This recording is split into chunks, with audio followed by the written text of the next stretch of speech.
గత కొన్ని రోజులుగా పార్టీలో జరుగుతున్నటువంటి అంతర్గత విషయాలు, పార్టీ క్రమశిక్షణ ఉల్లంఘించిన వారిపై కఠిన చర్య తీసుకోవాలని చెప్పి మేమందరం కూడా కోరుతా ఉన్నాం.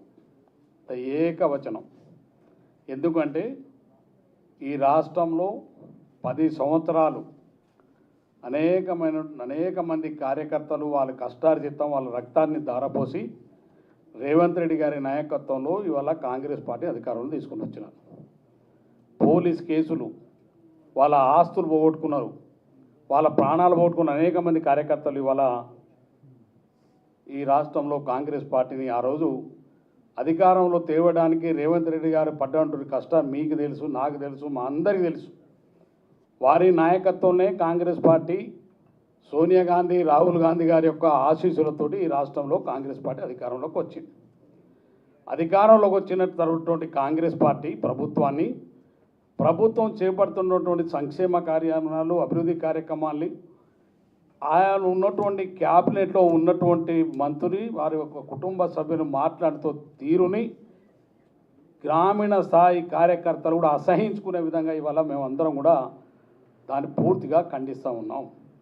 కాంగ్రెస్ అధిష్టానానికి మేము ఒకటే కోరుతా ఉన్నాం, మనం అందరం కూడా పార్టీ బతినే అందరం బతుకుతాం. పార్టీ నష్టం జరిగితే ముఖ్యమంత్రి గారిని బలపరచాలనే ప్రతిపక్షాల కుట్రను వీళ్ళు అమలు చేస్తూనే ఉన్నారు. వీరు అమలు చేసేటువంటి కుట్ర ఇది చాలామందికి అర్థమవుతుంది. తెలంగాణ ప్రజలు కూడా అర్థం చేసుకుంటున్నారు.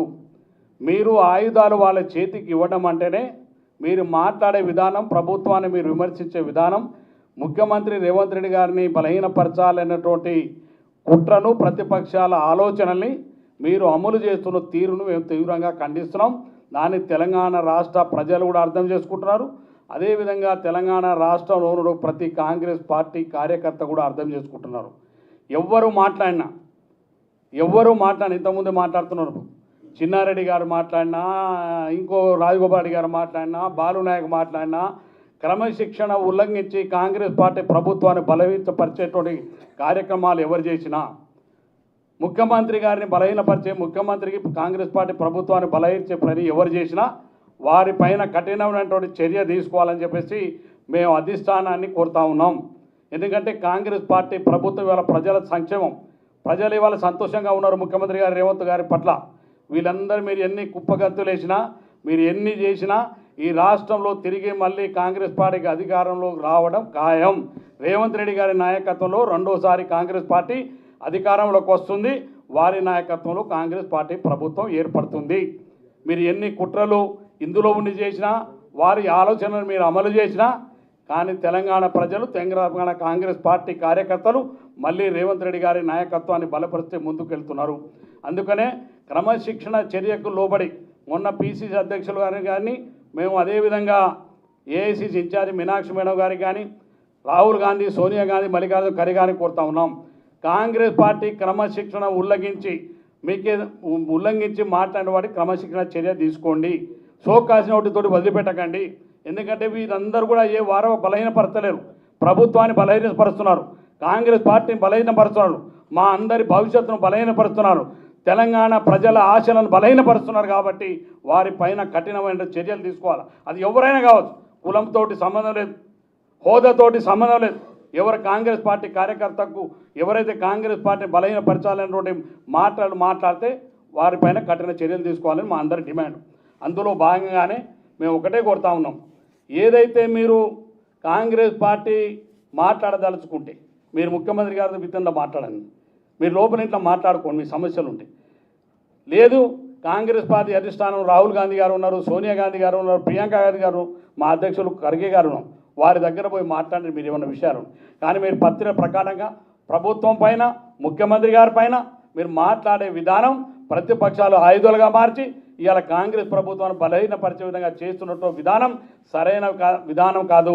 మీరు అనుకోవచ్చు ఆ టైం వరకు సోషల్ మీడియాలో, ఆ టైం వరకు పత్రికలు పెద్దగా రాగానే ఇవాళ మేము చాలా పెద్దవాళ్ళం అయిపోతున్నాం అనుకుంటారు. కానీ మిమ్మల్ని చూసి కింద గ్రామీణ స్థాయిలో చూస్తున్నాం, గ్రామాల్లో కార్యకర్తలు, ప్రజలు అసహించుకుంటున్నారు మీ యొక్క స్థాయిని చూసి. సొంత పార్టీలో ఉండి మనం కూర్చుంటే ఈ నీడనిచ్చే చెట్టును నరుకుంటే దుర్మార్గమైన సంస్కృతి, అది మంచి విధానం కాదు. ఏ నాయకుడైనా కావచ్చు, ఏ పార్టీలో కావచ్చు, రేపు మేము మాట్లాడినా ఇంకెవరు మాట్లాడినా ఎవరు మాట్లాడినా ఎంత పెద్ద నాయకుడు మాట్లాడినా మీకు సమస్య ఉంటే అధిష్టానం చెప్పండి, కానీ పార్టీని నష్టపరిచేటువంటి మేము ఉన్నటువంటి శాసనసభ్యులం అందరిది ఇక్కడ మేము అందుబాటులో ఉన్న వాళ్ళు మాత్రమే ఇవాళ ఇక్కడ చేరుకున్నాం. మేము ఉన్నటువంటి శాసనసభ్యులు మా అందరి భవిష్యత్తు, తెలంగాణ రాష్ట్ర ప్రజల యొక్క భవిష్యత్తు, కాంగ్రెస్ పార్టీ భవిష్యత్తు రేవంత్ రెడ్డి గారి నాయకత్వంలో మాత్రమే బలపడుతుంది, ఈ ప్రభుత్వం ఉంటుంది. కాబట్టి వారిని బలహీనపరిచే, కాంగ్రెస్ పార్టీ బలహీనపరిచే ఏ నాయకుడైనా వారిపైన కట్టి ఉన్నాను. ఇలా సురేఖ గారు నా కూతురుతో మాట్లాడదు, మరి ఎందుకు ఖండించేది లేదు? మీరు క్యాబినెట్లో ఉంటారు, మీరు పక్కకు లేరు. క్యాబినెట్లో జరిగేటువంటి ప్రతి నిర్ణయాల్లో మీరు కూడా ఒక బాధ్యులు. అటువంటి ప్రభుత్వ నిర్ణయాల మీద మాట్లాడినప్పుడు మీ కూతురు మీ కుటుంబంలో మీరు క్యాబినెట్ పదవులు ఉంటుంది, ఇందులో ఎవరు అర్హత లేనోళ్ళు, అందరికీ అవకాశం ఉండి అందరూ అర్హత కలిగిన అయినా ప్రభుత్వం పార్టీ నిర్ణయించి మిమ్మల్ని క్యాబినెట్లో తీసుకున్నారు. కొంతమంది తీసుకున్నటువంటి వాళ్ళకి మిగతా మరి ప్రభుత్వాన్ని కాపాడవలసిన బాధ్యత మీది. రేవంత్ రెడ్డి ఒకటి బలహీనపడితే మనం అందరం బలపడం. రేవంత్ రెడ్డి గారు బలహీనపడితే పార్టీ మొత్తం బలహీనపడుతుంది. ఆ బలహీన పడాలనే కుట్ర అవతల ప్రతిపక్షాలు బీజేపీ టీఆర్ఎస్ తోటి సాధ్యం కావట్లేదు. అందుకనే వితిన్ పార్టీలో కొంతమంది ఇవాళ మీ ద్వారా బలహీనపరచాలనే కుట్రను మేము కఠినంగా ఖండిస్తూ ఉన్నాం. వారిపైన కఠినమైన చర్య తీసుకోవాలని కాంగ్రెస్ పార్టీ అధిష్టానాన్ని కోరుతూ అందరు నా ఒక్క అభిప్రాయం కానీ అందరి శాసనసభ్యుల అభిప్రాయాన్ని మేము ఇలా మీ ఈ సభ ద్వారా తెలియజేస్తాము. ధన్యవాదాలు.